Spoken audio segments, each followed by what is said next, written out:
લોકો અહીંયા જ ખતમ કરીએ છીએ કારણ કે બીજું કાંઈ છે નહીં.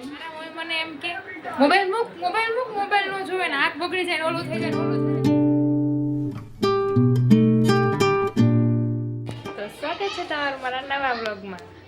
ચાલો દિવસની શરૂઆત કરીએ. તો જો અત્યારે કેટલા 6 વાગ્યા હશે.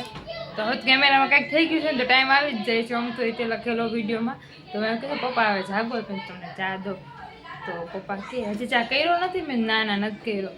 તો કે પેલા કે કોગળા બોગળા બ્રશ કરો ને પછી ચા. મેં પપ્પા બપોરના 6 વાગ્યા છે તમે ચા. તો કે બપોરના 6 વાગ્યા છે કે ઠીક કે તો ચા લેતી આવ ને હાલ ને.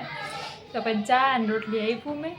તો જો તો તમારે એવું થયું છે કોઈ દી કે બપોરનું આપણે બપોરે જાગી પણ આપણે એમ થાય કે સવાર પડી ગઈ છે. મારે એકવાર થયું છે હું બપોરના જાગી પછી બ્રશ કરવા વહી ગઈ. પછી મેં કીધું હું કેટલા વાગ્યા પછી મારા મમ્મી બ્રશ કેમ કરે છે. મેં કીધું ઉઠીને સવારે મને બપોર છે બાઈ કે હું બ્રશ કરે. મારા પપ્પાને એવું 2-3 વાર થયું છે જઈને બ્રશ કરવા માંડે. પછી એમ કહું પપ્પા બ્રશ કેમ કરો છો. કેમ કે એને કંઈ ખબર નહીં હું ચાલ હું નહીં વાંચું.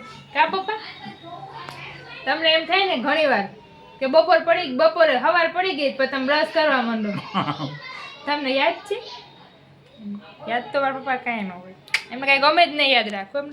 હા એમને પહેલાં જો મોઢે હો હીરો હિરોઈન ડાયરેક્ટર સંગીત જેને આપ્યું હોય એ ગીતમાં અને એના શું કહેવાય જે ગીત ગાયું હોય એ બધા કલાકાર ગાયક કલાકાર એ બધા મોઢે મારા પપ્પાને યાદ હોય. પણ હવે મારા પપ્પાને કાંઈ યાદ નથી રહેતું. મોટી ઉંમરે હવે બધું ભૂલી જાય છે. હવે એ બપોર હું ખાધું હોય એ ભૂલી જાય. એ સારું પણ ભૂલવાનું સારું સાચે.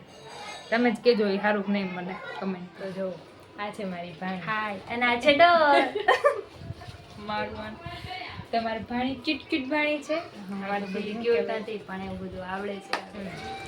તો જો બધું કામ તમે બધા એમ કહેતા હોય ને કે તમારા મમ્મી પાસે પણ મારી ભાણી બધું કામ કરી દે છે. એમને મારો હોઠમાં કયું ગુલાબી લિપસ્ટિક આવે. મારામાં એ લિપસ્ટિક આવી જાય છે. લિપસ્ટિક આપણા કેમેરામાં જ છે. ફિલ્ટર તમારી ભાણી હા ફિલ્ટરનું જ ઓરિજિનલ છે પણ તો એ કરી જ નાખે લિપસ્ટિક આપણા. તો આ બધું કામ કરી દે છે. ડાઈ દીકરી છે એમ કે ના તમારે કાંઈ નથી કરવું. થોડું કાકડો રાખું મારું મોઢું. આ કેમેરા શાળી છોકરી છે તો એટલે તમને મારા વિડીયોમાં બહુ નહીં દેખાય કારણ કે બહુ શાળી છોકરી છે. આજ હું હા એ ડોલ દેખાડ્યા રાખશે તમને. તમારી ક્યુટ ભાણી છે. હજી એક ક્યુટ છે જે દેવરિયા છે. લઈ લો ને. હા એક તો જો હું પાછી પંખો પડો ને ત્યારે હતી પણ હવે આપણે એટલો મોટો હાદસો યાદ કરતા હોય ને ત્યારે આપણે યાદ ન હોય કે હતી. એમ મને મારા પપ્પા જ યાદ છે. કારણ મારા પપ્પા આવ્યા હતા ને ફૂલ મારા પાસે દોડતા કે પંખો પડ્યો તાર માટે શું થયું એમ તને. તો એ મારા પપ્પા જ મને યાદ હતા ખાલી. મારા મમ્મી મારા દાદી જ યાદ મને બીજું કોઈ યાદ નહોતું. એટલે મને શિવાની યાદ નહોતી. એટલે જો એને મનનું ન કીધું પણ બટા મને સાચે તો યાદ નહોતી પણ અત્યારે મને ફૂલ તો યાદ છો કે આ નાનથી મારી શિવાની દેવરિયા જોયું તમે આ મારી આ બધા મારા જ છે. અને હજી મારો ભાણેજ ઉપર છે એ કાલે કારણ કે આજે ફૂલ થાકી ગયો છે. એ ગયો તો મંદિર. હું મોબાઈલ લઉં ને એટલે મારા મમ્મી મને એમ કે મોબાઈલ મૂક મોબાઈલ નો જોવે ને આંખ બગડી જાય ને ઓલું થઈ જાય ને ઓલું થઈ જાય. અત્યારે કેટલી પાસે ખુરશી રાખી છે સોફો આંખો પડે તો અહીંયા અને સિરિયલ જોવે છે. ऊपर है क्या एवरेस्ट किचन किंग क्यों सीरियल છે पनीर कोफ्ता हो या कढ़ाई सब्जी તો સહર જોવે છે.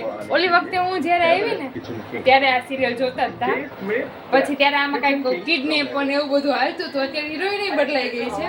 પછી હું આમના ભેગી આ જોઉં સિરિયલ અને પછી મને રહો ને મોં જાગે ને અમારે યાદ તો છે જ નહીં ટીવી. પછી આ ભૂલાઈ જાય પછી પાછું અહીંયા આવીને પાછું એટલું વયું ગયું હોય પછી પાછું જોવું. અત્યારે હિરોઈન ડોક્ટર બની ગઈ છે. મેં કીધું માહી બદલાઈ ગઈ. કા મમ્મી તો કે માહી નહીં સહર. અને મારા પપ્પા તો મારા મમ્મી કરતા મોટા રસોડિયા હતા આના સિરિયલ્સના પણ મારા પપ્પા હવે નથી જોતા. એ હવે ડાયા થઈ ગયા છે પણ જો મારા મમ્મી એ બહુ જો કોરોના પછી ના માર ખા હે. તો જો આજનો બ્લોગ અહીંયા જ ખતમ કરીએ છીએ કારણ કે બીજું કાંઈ છે નહીં. હા કારણ કે બીજું કાંઈ છે નહીં. જો બાર મારા બેન ને બધા બેઠા છે હા તો શાંતિથી બેસવા દઈએ એમને.